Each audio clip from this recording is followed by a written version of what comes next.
Welcome to Business Purpose and Clarity with Petri. I'm your host. We talk about startup life, insights, practical tips, mistakes, failures, and everything between. What's the price? Well, that's the billion-dollar question, isn't it? Let's start by not what to do.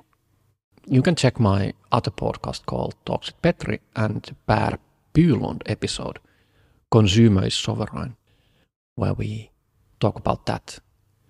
But I give you just a very brief summary. So the regular way pricing is usually thought in business schools and maybe in some accelerators and different places, or you just intuitively pick it up, is that you take your costs and then you add a bit of margin and ta-da, that's your price.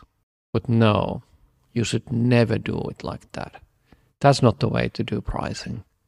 I hear a lot of excuses why people are doing it this way. Well, it's convenient. I don't know the pricing level. We are doing a new thing. It's really hard. Customers are not willing to buy, with the higher price. We are a new player. Nobody knows us, so we have to give a bit of discount. We put the price low now that later on we will put it in the proper level. I could keep on going. Most of those things are not actually true. Or they have some part of truth, but it's not the reason you should actually follow that advice. Nevertheless, you are not never buying anything as a customer because somebody has some kind of costs and then they need a little bit extra to survive and keep on going.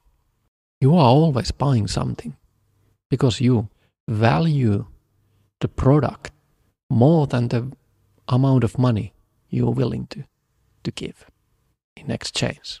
That's just the simple 101 economics.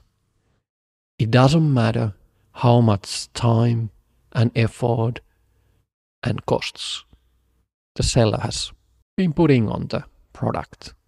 That's not an argument or reason for the buyer to buy. They buy it because they need it. They buy it because they want it.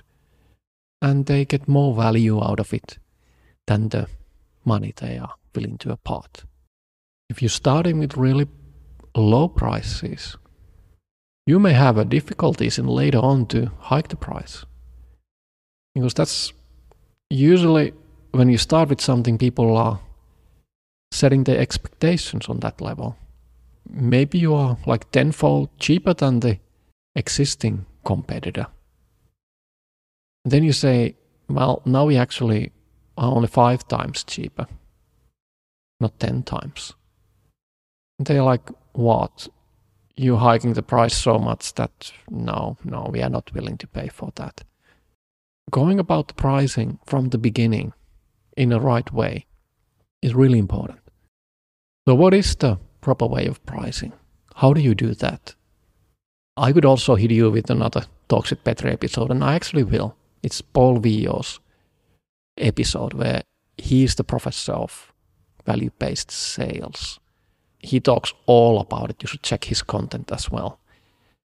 The idea already from the term value-based selling tells most of it.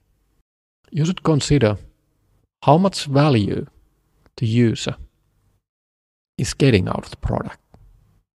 It's irrelevant how much does it cost to produce the item. And if you start to put your sales process, your expectations, your branding, your image, and you focus on telling to the customer that, hey, with our product, you can make this amount of money and you can save this amount of costs and you can make your life this amount of easier because you don't need to do X, Y, Z. So these are all the benefits you will get with our product.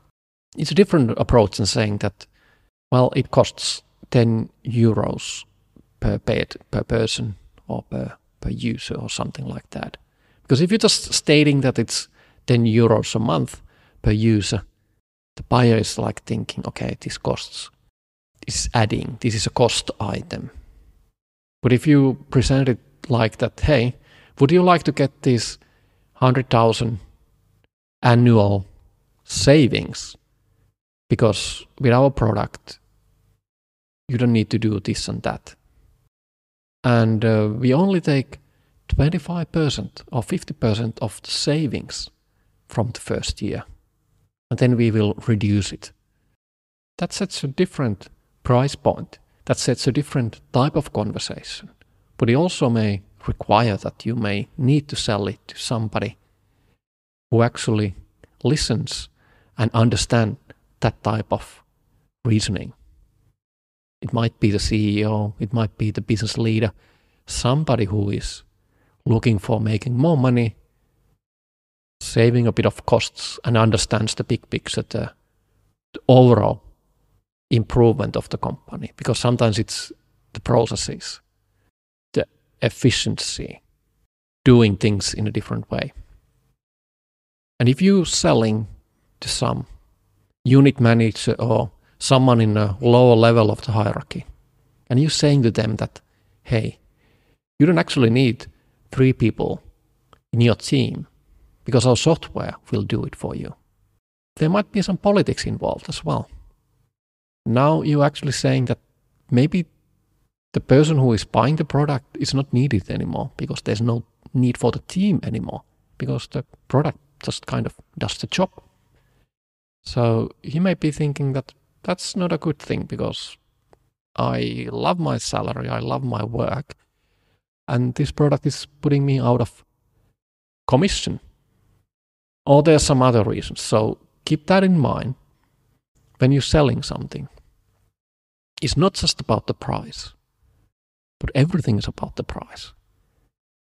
So you have to really carefully consider from the beginning, what's the value, what you're providing, how do you want to be perceived in the market, what's your approach to the sales, how much does it actually cost to sell the item, is personal sales even an option? Because if you need so many customers, so many closed deals to make the company profitable, it doesn't make any sense to do 101 sales. You need to do marketing or something else. Sales, pricing is a complex thing. It's not a difficult thing, but it's really in the essence of your company.